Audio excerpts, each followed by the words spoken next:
Bonjour. Bonjour à toutes et à tous.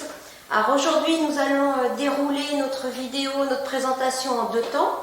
Tout d'abord, ce qui fonctionne sur notre commune, les écoles, les bibliodrives, le service d'aide à domicile. Et puis dans un deuxième temps, nous évoquerons l'avenir, ce qui va être mis en place. Alors notamment avec le multi-accueil, les travaux, un petit point déchetterie, les masques aussi, j'ai oublié en tout premier, les masques seront évoqués, parce que c'est une question importante. Et puis on terminera par l'installation du futur conseil municipal. Voilà un peu le déroulé d'aujourd'hui. Je vais laisser monsieur le maire commencer avec le point école.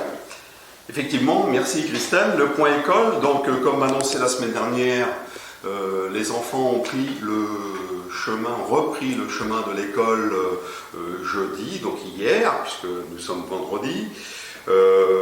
Donc la rentrée s'est bien passée. À Marie-Pape-Carpentier, l'équipe pédagogique a fait le choix de 3 jours en présentiel et d'1 jour en distanciel.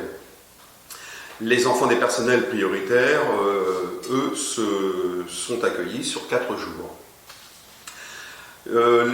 En pourcentage, à Marie-Pape-Carpentier, sur les 216 élèves inscrits, ça représente 32% des élèves. À René-Guicadou, l'équipe pédagogique a fait un choix différent. Ils ont fait le choix de 2 jours en présentiel et de 2 jours en distanciel. C'est-à-dire que les enfants viennent à l'école le lundi, mardi et le jeudi, vendredi. Alors il y a 54 élèves d'inscrits. Et donc sur ces 54 élèves inscrits, 25 élèves viennent le jeudi et le vendredi. Et puis 29 le lundi et le mardi. Le pourcentage que ça représente par rapport au nombre d'élèves inscrits est de 24%. À l'école Sainte-Marie, eux, ils ont fait le choix de petits effectifs, puisque hier, jeudi 14, ils ont donc accueilli les enfants de CP, CE2 et CM2. Il y avait 25 enfants. Et aujourd'hui, vendredi, ils accueillent aussi d'autres enfants de CP, CE2 et CM2. Et là, ils en accueillent 27. Et lundi prochain et mardi prochain, ils accueilleront des élèves de grande section CE1 et CM1. Alors, un premier groupe de grande section CE1, CM1 de 29 élèves pour lundi, et un deuxième groupe de grande section CE1, CM1 mardi de 31. Entre 10 et 15 enfants des personnels prioritaires sont accueillis, et au total, 80 enfants sont accueillis, au moins une journée dans la semaine, de la grande section au CM2. Voilà pour ce retour à l'école. Alors, pour le bibliodrive, vive succès de l'ouverture de l'espace culturel, c'était une ouverture attendue. En effet, plus de 500 documents ont été ramenés et de nombreuses personnes sont venues récupérer des documents. Certains devaient être en manque de lecture, cette ouverture était essentielle. Petit rappel, n'oubliez pas de réserver par mail ou par téléphone pour pouvoir venir chercher les documents. Et je tenais vraiment à remercier les 3 agents de l'espace culturel qui se sont déplacés pour apporter la lecture auprès des personnes qui ne pouvaient pas venir. Donc merci à elles pour leur dévouement.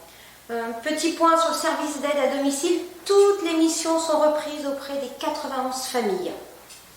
Voilà en ce qui concerne, je crois, ce premier point sur ce qui fonctionne sur notre commune. Alors, nous allons maintenant aborder la deuxième partie. Alors, les masques. Alors, les masques, c'est un feuilleton. Malheureusement, tout ce qu'on vous a annoncé jusqu'à présent, on ne va pas faire comme ça. On en est vraiment désolé. On avait prévu une distribution des masques le week-end de l'Ascension. Ce n'est pas ce qui va être fait. Alors, on va bien faire de la distribution le week-end de l'Ascension, mais on va vous distribuer un flyer sur lequel, évidemment, on vous donne des informations. Mais sur ce flyer, les informations que vous y trouverez, c'est pour vous dire qu'on vous invitera à venir dans les bureaux de vote dans lesquels vous êtes habitués à venir pour venir chercher vos 2 masques auxquels vous aurez droit, hein, 2 masques de protection anti-su réutilisables et lavables de 50 fois, alors 2 masques par adulte à partir de 12 ans et par enfant à partir de 4 ans. Alors, vous voyez, voilà le flyer qu'on va vous distribuer. Hein, donc, vous serez invité à venir dans les bureaux de vote le samedi 30 mai de 10h à 16h. Hein, des élus seront à tenir leur permanence. Hein. Alors pourquoi parce que tout simplement on a des incertitudes sur les jours de livraison. Un exemple, cette semaine on devait avoir une livraison le 13 mai, elle n'a pas eu lieu le 13 mai, elle a eu lieu le 14 mai à Orvaux et le 15 mai, donc aujourd'hui à Cap-Atlantique, et Cap-Atlantique devait avoir 20 000 masques, et bien au lieu d'avoir 20 000 masques, ils n'en ont que 12 000. Donc, ce qui se traduit pour la commune d'Herbignac, au lieu d'avoir les 2735 masques prévus pour adultes, on va en avoir que 1641. Alors, vous voyez, on est loin du compte. On a une deuxième dotation de masques qui est prévue normalement la semaine prochaine, mais on n'en sait rien du tout. Et comme il y a le week-end de l'Ascension qui va suivre, si on les a pas la semaine prochaine, vous voyez, on ne pouvait pas s'engager à vous distribuer des masques le week-end de l'Ascension avec ces incertitudes. Alors bon, c'est probablement des problèmes de livraison dus au transport. Parfois, il y a des retards dus à l'accompagnement, parce que maintenant les véhicules qui livrent les masques sont accompagnés par la gendarmerie, hein, puisqu'il y a des véhicules qui se sont fait détourner. Alors vous voyez, on préfère revoir notre copie, donc distribution des flyers le week-end de l'Ascension, et puis vous viendrez, dans la mesure où vous pouvez venir, bien sûr, hein, dans vos bureaux de vote habituels, le samedi 30 mai de 10h à 16h. Si toutefois des personnes, pour X raisons, ne peuvent pas se déplacer, eh bien, soit elles nous le signaleront à la mairie et on ira leur porter, ou soit un voisin prendra la dotation, prendra les masques, voilà. Le multi-accueil ouvre le 18 mai, donc lundi prochain. Le protocole évidemment sanitaire a été mis en place suite à une réunion avec le médecin de la PMI. 10 enfants seront accueillis au multi-accueil. Il n'y a pas eu de choix à faire. Toutes les demandes des familles ont pu être honorées. Donc tous les enfants seront accueillis, il n'y a aucun souci. Petit point sur les travaux. Boulevard de Brière déjà. Un enrobé et des travaux vont être prévus mi-juin, début juillet pour finir l'aménagement de ce boulevard, le sécuriser avec un réaménagement du milieu de chaussée, réduction aussi des voies de circulation pour les voitures. Vraiment, l'essentiel là, c'était de sécuriser ce boulevard très passant. Route de Guérande, aussi un aménagement de sécurité. Un îlot va être construit en face de l'Aubette, au niveau de l'arrêt de car, pour que les enfants et d'autres personnes d'ailleurs puissent traverser en toute sécurité en coupant vraiment la chaussée en deux. Dans les travaux, il y a l'aménagement d'un parking aussi au niveau du boulodrome, fin juin, début juillet. Voilà un peu les travaux prévus, alors qu'ils vont sûrement se compléter, qu'on ajoutera au fur et à mesure, on vous tiendra informé. Je crois que M. le maire va compléter avec la déchetterie. Oui, alors effectivement, les déchetteries, depuis le 11 mai, toutes les déchetteries de Cap-Atlantique sont ouvertes, aux heures habituelles, bien sûr.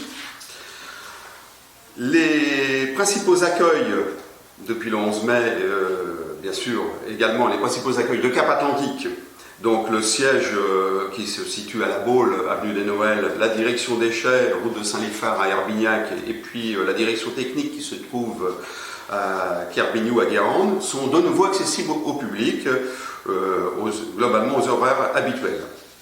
Bien sûr, toujours dans le respect des gestes barrières.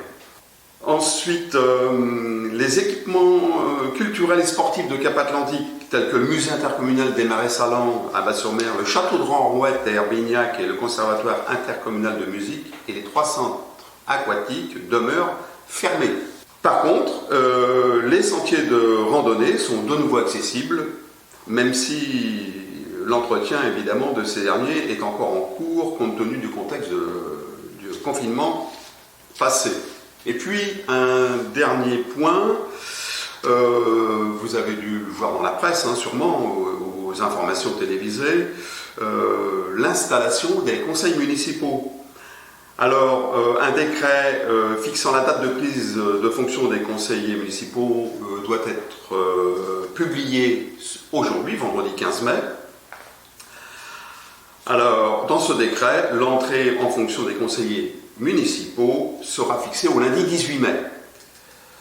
Alors, à partir de là, il n'y a plus qu'à dérouler le calendrier prévu par la loi du 23 mars 2020. La première réunion du conseil municipal se tient de plein droit, au plus tôt 5 jours et au plus tard 10 jours après cette entrée en fonction, soit entre le samedi 23 mai et le jeudi 28 mai. Voilà pour cette dernière information qui est importante parce que je crois elle est très attendue par les équipes qui ont été élues dès le 15 mars. Bon week-end, prenez soin de vous. Et prenez soin de vous.